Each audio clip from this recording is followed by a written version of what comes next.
คริสตจักรข่าวประเสริฐพ้นสมบูรณ์เมืองศรีโคตะบองนครหลวงเวียงจันทร์ได้จัดงานเฉลิมฉลองคริสต์มาสและส่งท้ายปีเก่าต้อนรับปีใหม่ปี 2026 พิธีดังกล่าวจัดขึ้นตอนเช้าวันที่ 3 มังกร 2026 ที่โบสถ์บ้านพ้นสมบูรณ์เมืองศรีโคตะบองนครหลวงเวียงจันทร์โดยเป็นประธานคณะกรรมการจัดงานของทานศาสนาของทางศาสตราจารย์ศรีจันทร์แก้วสว่างศิษยาภิบาลอาจารย์ประจำโบสถ์พ้นสมบูรณ์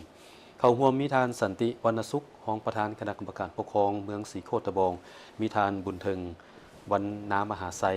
ประธานแนวลาวสร้างชาติเมืองศรีโคตะบองทานศาสตราจารย์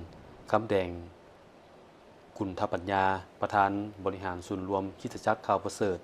สาธารณรัฐประชาธิปไตยประชาชนลาวมีองค์การปกครองเมืองกรรมการพรรคเมืองต่างหน้าจากภาคส่วนเกี่ยวข้องเข้าร่วมในพิธีทางศาสนาจารย์คำแดงกุณฑปัญญาอาจารย์ใหญ่คริสตจักรข่าวประเสริฐประธานบริหารศูนย์รวมคริสตจักรข่าวประเสริฐลาวได้ขึ้นบรรยายเกี่ยวกับประวัติความเป็นมาของการกำเนิดขององค์พระเยซูคริสต์และความหมายความสำคัญของการจัดงานคริสต์มาสซึ่งเป็นการเฉลิมฉลองวันคล้ายประสูติของพระองค์พร้อมนั้น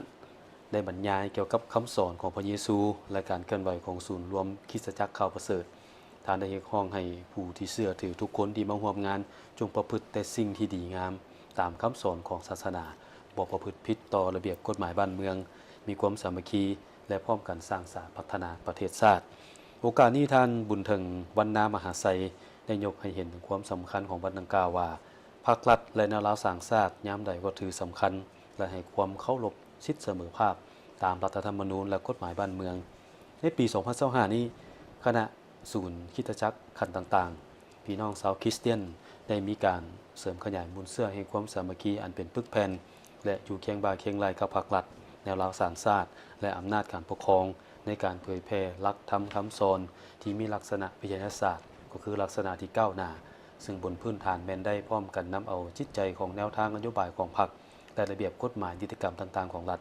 เสริมเข้าในพิธีกรรมของศาสนาตนเพื่อแนใส่พิธีกรรมศึกษาอบรมปลุกระดมคนควายศาสนานิกสนบรรดาเผ่าที่ให้ความรับรู้เข้าใจแนวทางนโยบายของพรรคและกฎหมายของรัฐอย่างกว้างขวางลึกซึ้งผ่านมาได้ประกอบโซนช่วยเหลือสังคมเป็นต้นแมนซวยคอมพิวเตอร์และปรินเตอร์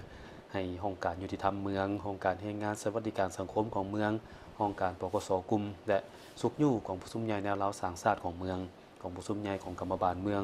สุขยู่กำลังป้องกันชาติป้องกันความสงบกันเมือง